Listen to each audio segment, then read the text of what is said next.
Today, we're going to have a new 2025 NBA mock draft reaction. If you haven't seen my first mock draft of the regular season, it's not technically a mock draft, it's a prospect ranking because there's no websites right now that I could do a real mock draft simulator on. If you want to see that video, it's in the top right. It's going to be at the end of the video. It's going to be linked in the top right somewhere. So, just if you want to see my personal top 30 prospect, but today we're going to react to Bleacher Report's top 30 prospect. Looks like they're going to be going by current record because the 76ers look like they're going to be third overall. Who's going to be number one overall? Probably going to be the Jazz. All right. Starting off with the first overall pick, we're going to have the Utah Jazz take Cooper Flag. Makes 100% sense. And it looks like this is also going to be a second round as well, 59 picks. But yes, it makes sense. Cooper Flag, no matter what team is drafting, no matter if you have a power forward, if you're a team like the Raptors with Scotty Barnes, even if you're a team like the Bucks with Giannis, you want to get a guy like Cooper Flag that can change your franchise immediately.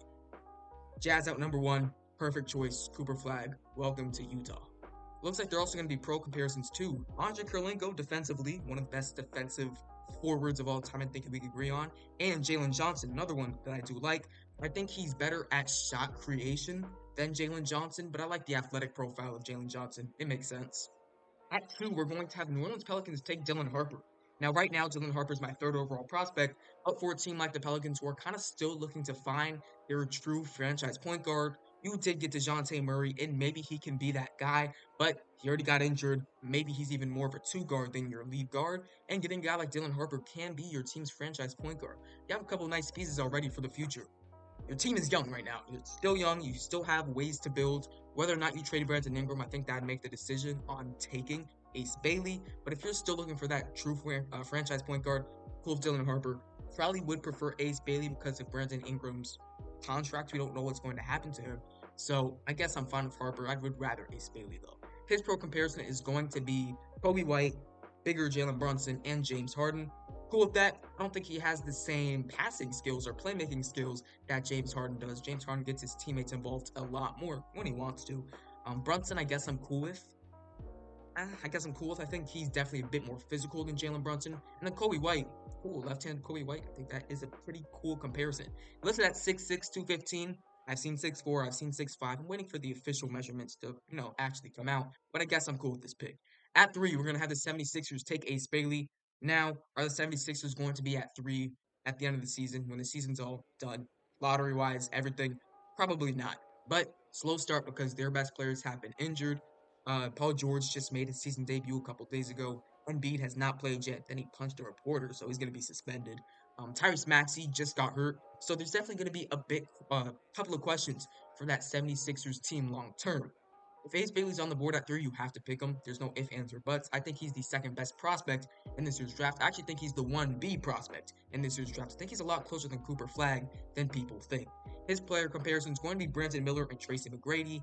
Before the summer, before I started really watching him, or I guess even before his first exhibition game, I would say that Brandon Miller would not be a good comparison, but he's shown his shot making skills, and I think Brandon Miller's fine. At 4, we're gonna have the Blazers take VJ Edgecombe. I think there's kind of a consensus top 4/top 5 picks, even though a guy like Igor Demick can definitely sneak in there. But VJ Edgecombe, not a great game against Gonzaga to start things off with, but I'm not worried. He's going to be an aggressive guard, right off the bat. He has very solid shot creation skills. He's also a very solid 3-and-D player as well. So for the Blazers, looking to continue to build on that young core with Donovan Clingan, with Scoot Henderson, with Shaedon Sharpe, I'm cool with VJ Edgecombe potentially being this team's long-term shooting guard between Shaedon Sharpe and Scoot Henderson. His player comparison is going to be Victor Oladipo and Shaedon Sharpe.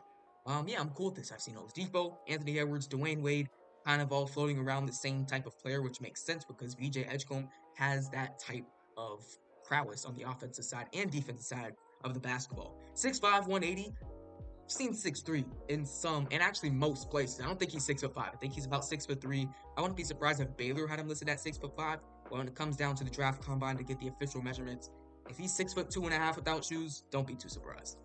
5, we're gonna have Common Malawach to the Raptors. Now, the Raptors do need their long-term center. Jakob Poeltl, he's a very solid center, but he's not your long-term guy when you're looking to compete for a championship. So Malawach makes sense. Rocco Zikarsky, I personally have him as my number 1 center. So if you were going to take anyone maybe Rocco Zikarsky, but I think Malawach definitely fits into the Masai Ujiri system. The players he's drafted in the past more than what Rocco Zikarsky is.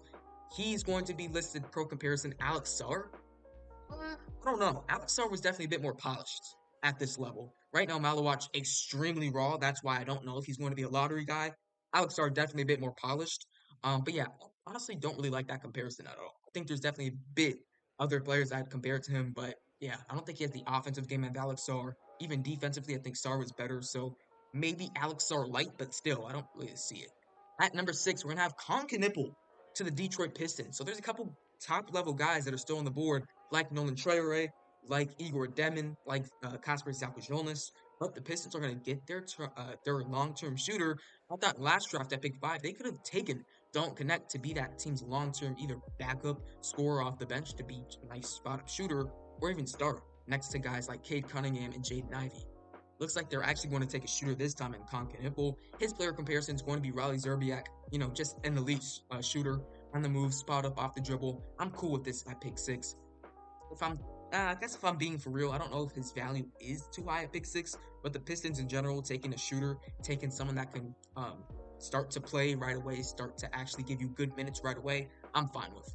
At 7, we're going to have the OKC Thunder from the Clippers take Trey Johnson. Now, you guys know for me, I'm personally a bit lower on Trey Johnson than consensus. I just think his shot um, diet is just not great. Then you take some questionable shots, and even his first game of Texas, a lot of them went in, but a lot of them were questionable. And it's time to see if that's going to keep on happening over time. If he's going to be a consistent 45 plus percent shooter from the field, 37 plus percent shooter from three, I'm cool taking him in the top 10. I'm cool taking him in the top 5.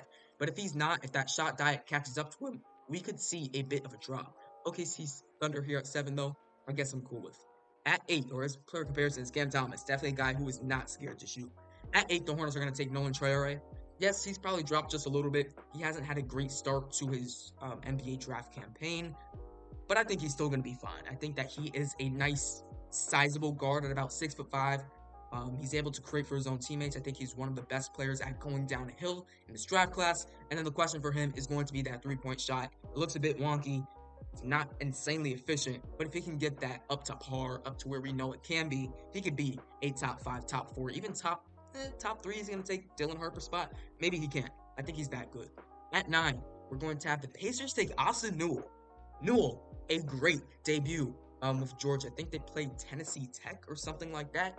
But yeah, he had a double-double. He was over 4 from the three-point line, but we know he can shoot it. We saw it at Montford. We saw it during his high school days. He can shoot the 3. That game specifically, over 4 wasn't great, but if he's able to be semi-consistent, I think he has lottery potential for sure. His player comparisons, Jalen Smith, another nice, rangy power forward slash center who's able to shoot the 3 ball and also switch on defense as well. 10, the Wizards are taking Boogie Fland. Cool to see Boogie Fland get some lottery hype. I think if you were a fan of Rob Dillingham last year about what he brought to the offense for Kentucky in John Calipari's system, you should be excited for Boogie Fland as well. Now, is he the same extremely flashy player that Rob Dillingham is or was at the Kentucky system? Probably not. But he's a good, consistent scorer. He finds his spots in the mid-range, and he's able to raise up, just like in this picture, to get his shot off. I think defensively, he's also a bit better than Rob Dillingham, so I'm not saying I'd prefer him over him as a prospect, but I think they're definitely a bit close, and I'm excited to see what he can do this year in Arkansas. His player comparisons, Darius Garland, I like that a lot. I think he's going to be a nice combo guard this year at Arkansas, and then for the years to come to be a nice backup guard to start things off in the NBA. At number 11, we're going to have Jalil Bethea go to the New Orleans Pelicans. Think I'm cool with this. There are a couple of guys that are on the board, like Igor Demin, like Kasper Zalkojonas that I'd like. Pelicans had 2 picks, so does that mean they thought the Lakers were going to be... Or did the Pelicans have... Did they have 2 picks? They had number 2, right? They had that one from the Bucks. Okay. And then they had number 12, or actually that was number 11 from their own pick. Okay. I would really like to see them address maybe more of the forward, especially if they're not going to take Ace Bailey at number 2. I think you have to take a guy like Igor Demin if you're 11, maybe Donovan Freeman, or maybe a Liam McNeely or Colin Murray Boyles. I think there are a couple of better options for this New Orleans Pelicans team, specifically here at 11, but I'm cool with Jalil Bethea. He's a top 20 prospect for me. His player comparison is Anthony Simons. Cool with that. Number 12, Colin Murray Boyles to the Houston Rockets. I think he'd be pretty interesting. What he's able to bring to the game, I think that'd be pretty interesting for the Houston Rockets at 12. They're looking to get some nice role players to surround their potential stars and guys like Jalen Green and Alperen Şengün. Colin Murray-Boyles is an excellent playmaker out of the high post and out of the low post. He's able to handle the ball in the half court. And defensively, he's about 6'7", 6'8". Obviously, you can see he's a bigger guy. He's able to switch on to guards. I think he's one of the best at guarding 1 through 5 in this draft class. And if he's able to consistently show that at the collegiate level this season and maybe hit some jump shots, I'm going to be excited from what we're going to be able to see out of Colin Murray-Boyles this season. His player comparison, Julius Randle, a bigger, stockier forward that's able to switch on defense. I like that. 13, Ben Saraf to the Atlanta Hawks from the Sacramento Kings. Igor Devin is not off the board yet. I think he could be a potential top 5 guy in real life the way he started the season. Definitely some questions there. The Hawks, though, I guess getting a guy like Ben Saroff is cool. He'd be a backup guard for the future for you because you have Trae Young. Dyson Daniels has started off really well this season. His player comparisons, Manu Ginobili, yes, nice backup guard. He's able to create for his teammates. He's about 6'5". I'm cool with this pick. Even though there's a couple guys I prefer over him. I like Drake Powell, too. 14, Drake Powell to the Orlando Magic. Yeah, I think this is fine. I think they should try to prioritize maybe a bit more shooting, like a guy like Liam McNeely potentially. Con Knipples off the board, maybe even a Will Riley. I'd like him a lot here at 14. But I think Drake Powell, his athletic upside, his ability to get downhill, I'm cool with this at 14 to the Magic. His player comp is Herb Jones and Will Barton, two nice defensive wings who are also able to, get it done on the offensive side of the ball as well. I don't think he's gonna be as good of a shooter as what we've seen out of Herb Jones from the 3-point line, but he could definitely improve on that. 15, we're gonna have Igor Devin to the Magic. I mean, if this happened in real life, A plus plus plus plus. He's becoming one of my favorite players in this year's draft class. 6'9". He's listed at shooting guard / small forward. He's really a point guard / small forward. I mean, 11 assists, I believe, or was it 8 assists? He's averaging like 9 assists so far during the season through his first 2 games. He is really good. And we saw at the overseas level for Real Madrid. We're seeing it right now at BYU, and I'm excited to see when we get into conference play, how's his game continuing to get better. His player comparisons, Anthony Black, Josh Giddey, 2 big guards able to create for others. I think he has better shot creating skills than both of them. I'm really high in Igor Devin, and he's becoming one of my favorite guys in this year's draft class. 16, Will Riley to the Brooklyn Nets, another guy who actually popped off during his first game at Illinois. His player comparisons are Kelly Oubre, Keyshawn George. Nice wings, tall wings, 6'7" for Oubre, 6'8" for Keyshawn George. We're able to stretch the floor and play solid defense, just 3-and-D wings. And if Will Riley at about 6'8", 6'9" is able to bring that same effect that guys like Keyshawn George we saw last year, he's better than Keyshawn George, at least out of the gate, or that's what it looks like. I'm gonna be happy what we're seeing out of Will Riley so far this year. 17, you have Cannon Catchings to the San Antonio Spurs. Another guy, an amazing freshman debut. 4 for 11 from 3. Shot 11 threes in his first collegiate game for a guy we didn't expect to come out shooting that many threes. I'm impressed with what I've seen out of Cannon Catchings. I thought he was just going to be one of those athletic forwards who are able to switch on defense, guard the bigger players and also go downhill. But if he's able to be a very consistent 3-point shooter, I'm very happy with what he can bring to BYU this season. His player comparisons, Trey Murphy, after his first game with BYU, I could definitely see that. Even defensively, he might have a bigger impact than what Trey Murphy was bringing. 18 to the Spurs. If they end up getting Hugo Gonzalez at 18, especially to the Spurs, I think that is a dream fit. Gonzalez, I think he's the most well-rounded player in this year's draft class. He's a great defender. He's great at starting at the fast break. He's great at finishing on the fast break. The 3-point shot, definitely questionable, but I think even at the small forward position, being about 6 foot, I saw him at 6'5", 6'5", 6'6", even though he's listed at 6'7". Here, he's going to be a nice maybe combo guard or even a point forward for the future in the NBA. At 19, we have the Jazz taking Donnie Freeman from Syracuse, an aggressive forward who's able to get downhill, also able to hit a shot out of the high post and out of the low post, can hit turnaround jumpers. I like him a lot at Syracuse. He's listed at center. I don't know about that one. I think he's definitely more of a forward, but I think at 19 to the Jazz, we're looking to continue to add to that forward depth chart when maybe we're looking to move on from guys like John Collins and Walker Kessler. I like it a lot. Donovan Freeman at 19. Forgot to look at the last couple of guys, his player comparisons. Hugo Gonzalez, Jonathan Kuminga, I think he's a bit more versatile handling the ball than what Jonathan Kuminga was, especially at G League Ignite. And then Donnie Freeman is Jonathan Isaac. Another one I'm cool with. 20, the Spurs get Liam McNeely. Wow, if the Spurs really end up getting Hugo Gonzalez and Liam McNeely, and who else did they have 3 first round picks? Because their record so far wasn't good enough to okay, so they have 4 first round picks. Spurs at Ken Catchings, Hugo Gonzalez, and Liam McNeely. Do they have any more? Am I gonna spoil it for me? They have obviously some in the second round. Dang, they have a couple first. Okay. I don't understand though how they're at 17 when their personal record is not that good. I thought they'd be a bit higher. I don't know though. 20 though, Liam McNeely, he was great in his first game with UConn. 18 points, 10 rebounds, shot 50% from 3. I like what I see. We expected this in the Dan Hurley system. 20 to the San Antonio Spurs makes a lot of sense. We're looking to add some nice role players to surround guys like Steph Castle, even though he's also a role player, and their star in Victor Wembanyama.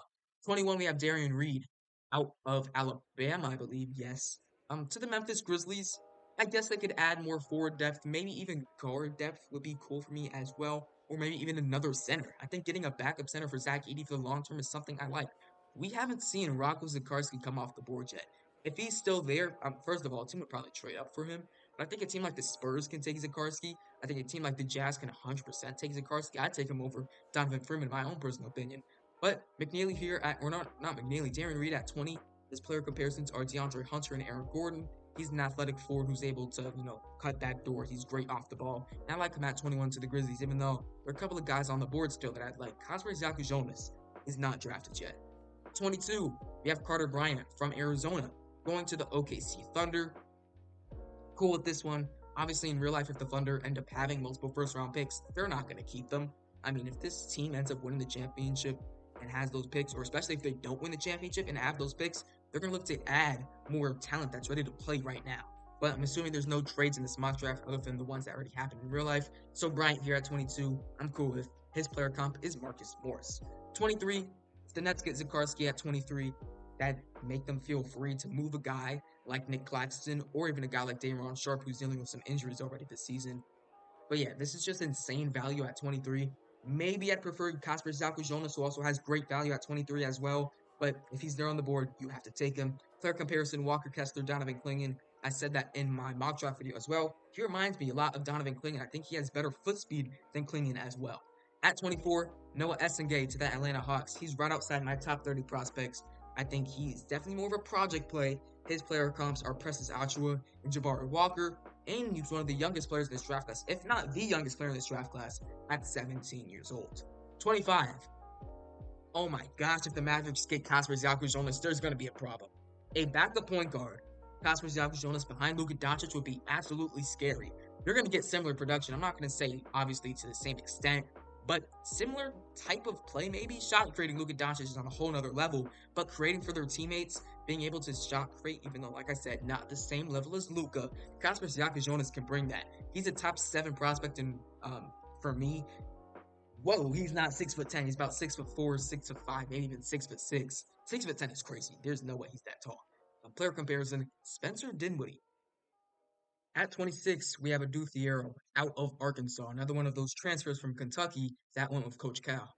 The main thing that's missing from his game is that three-point shot. He's very good at getting downhill, finishing with contact. Defense is also solid as well. If he does get that three-point shot, I think he can be a first-round lock, but without it, it's going to be really tough to gauge his value. His player comparisons are KJ Martin. I guess I could see that, even though KJ Martin still probably has more of a jump shot than Adu Thiero. At 27, we have Dink Pate from the G League and now the Mexico City G League team.